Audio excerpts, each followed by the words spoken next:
Founded at the end of 1958 in the midst of Franco's dictatorship, ETA made itself known in a public manifesto in July 1959. The group stated its aim is to bring about an independent, socialist and Basque-speaking Basque Country, which would annex Navarre and the French Basque Country. In its fourth assembly, it adopted an action-reaction strategy. That is, attacks were to be used to provoke indiscriminate police repression of the Basque population so that a revolutionary war would break out. This strategy was applied in 1968, when the organization committed its first two murders, that of the civil guard José Antonio Pardines and Inspector Melitón Manzanas. Franco's dictatorship gave a clumsy response in the form of mass arrests, and so a spiral of violence began, but the announced revolutionary war never came, just terrorism.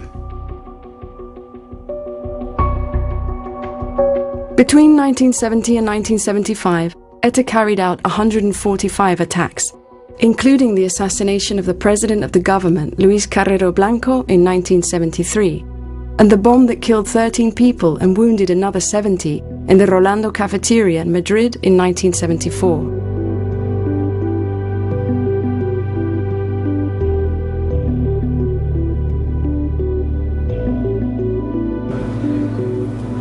Señores diputados, ha quedado aprobada la ley de amnistía.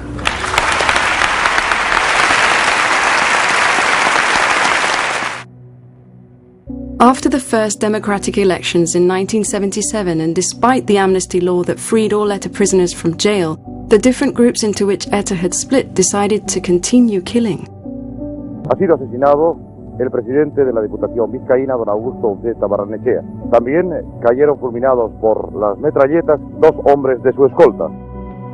The day after the Spanish cabinet ratified the amnesty bill, ETA assassinated Augusto Unzeta. And less than a week after the last ETA prisoner was released, a commando killed Julio Martínez, a local councillor in Irún. During the transition, ETA terrorists killed more than 300 people and represented the principal obstacle to the democratization process. This mayhem of terrorism was made possible by the social and political rise of the nationalist left, the existence of a sanctuary in France to where commandos escaped after carrying out their attacks, the inefficiency of the judicial and police systems, the lack of unity amongst democratic parties, and the absence of a response by the public to ETA's crimes. The violence was financed by robberies, extortion, and kidnappings. Es que vamos a hacer pública la decisión política de la disolución de nuestra organización armada. The disappearance of two of the terrorist splinter groups, ETA Político-Militar and the autonomous anti-capitalist commandos in the mid-1980s, ended up leaving ETA Militar with a monopoly on the historic acronym ETA. Although the number of deaths of the group per year began to go down, terrorism continued to be the main problem of public order in Spain. However, things were starting to change for the terrorists. In the mid-1980s, the French and Spanish governments began collaborating, and France stopped being a safe haven for ETA. The gradual weakening of the organization reduced the number of its attacks, and the terrorists tried to compensate by increasing their devastating impact. In 1985, ETA set up the Madrid and Barcelona commandos, which began to use car bombs. This was the method used by ETA to assassinate 5 civil guards in Juan Bravo Street, Madrid, on the 25th of April, 1986. On 14th of July, another car bomb killed 12 civil guard officers in Madrid's Plaza de la República Dominicana. 1987 was the bloodiest year since 1980.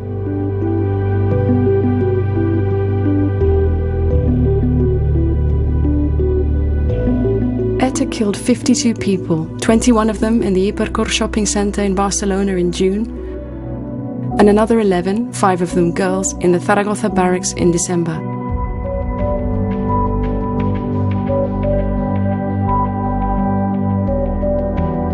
On the 29th of March 1992, ETA's leaders were arrested in a farmhouse in Bidat in the French Basque Country.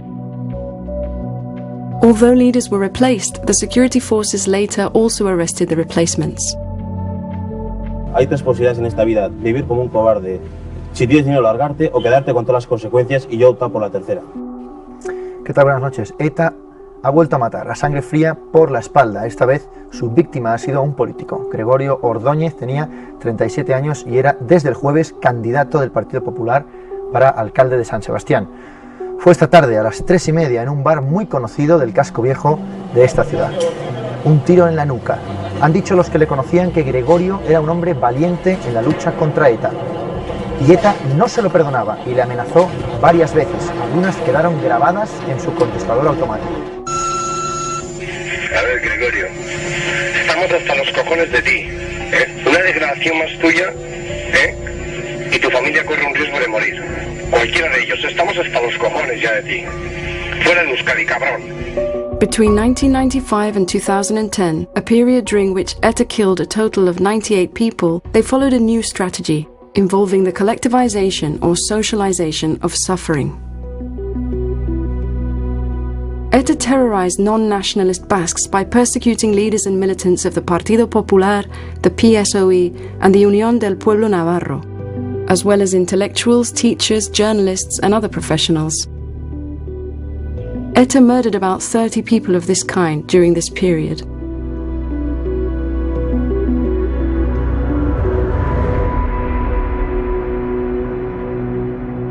La policía investiga la desaparición del funcionario de prisiones José Antonio Ortega, destinado en la cárcel de Logroño y que desde ayer se encuentra en paradero desconocido.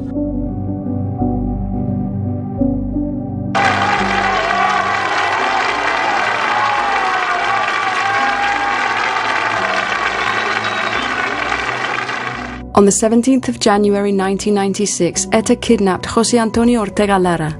State security forces freed him on the 1st of July the following year.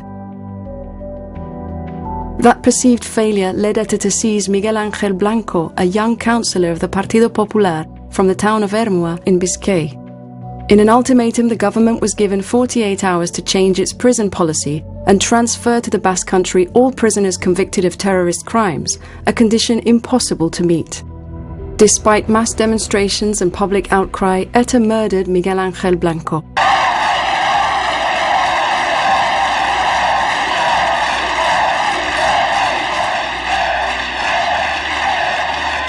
The subsequent wave of protests surpassed all expectations and marked a turning point in the recent history of the Basque Country.